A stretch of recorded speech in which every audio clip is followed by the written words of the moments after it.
What challenges did Roman road builders overcome? Imagine trying to build a highway that stretches across mountains, marshes, and rivers, all while ensuring it lasts for centuries. That's exactly what Roman engineers faced when creating their vast network of roads. The first big challenge was the terrain itself. Italy and the empire's territories had everything from steep hills to swampy marshes. Dirt paths quickly wore out or became muddy messes, making travel slow and dangerous. Roman builders had to find ways to make roads sturdy enough for heavy carts, armies, and trade, no matter the weather or landscape. Before they even laid a stone, Roman engineers had to plan the best route. They used tools like the groma to align roads straight and the chorobates to level the ground. They aimed for direct routes to save time, but often had to cut through hills or fill in valleys. Sometimes they even tunneled through mountains. This meant balancing the shortest path with the practical need to avoid obstacles and keep drainage clear.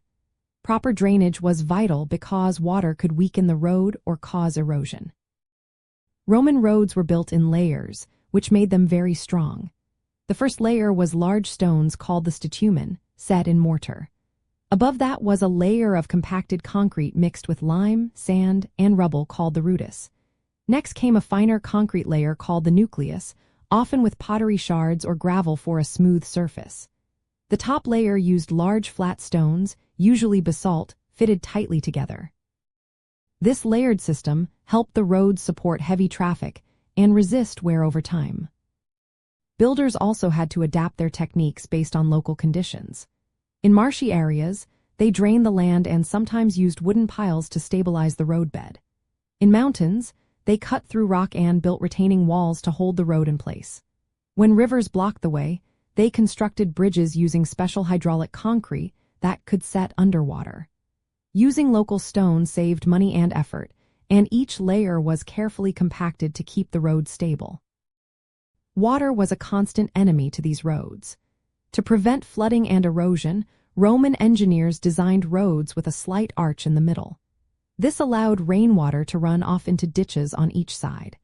They built culverts and drains underneath to channel water away and keep the surface dry.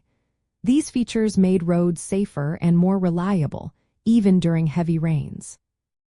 Building these roads was no small task. Large crews, including soldiers, local workers, and slaves, worked together. Military engineers often supervised construction, especially near frontiers, to make sure roads served strategic needs. The time it took to finish a road depended on the terrain. Flat, open areas could be done in months, but rough, mountainous regions could take years. The result was a network that helped Roman armies move quickly, goods to be transported efficiently, and officials to govern more easily. Roads like the Via Appia became symbols of Roman power and engineering skill. They connected cities, supported trade, and helped unify the empire. Many of these roads lasted for hundreds of years and influenced modern highways and railways.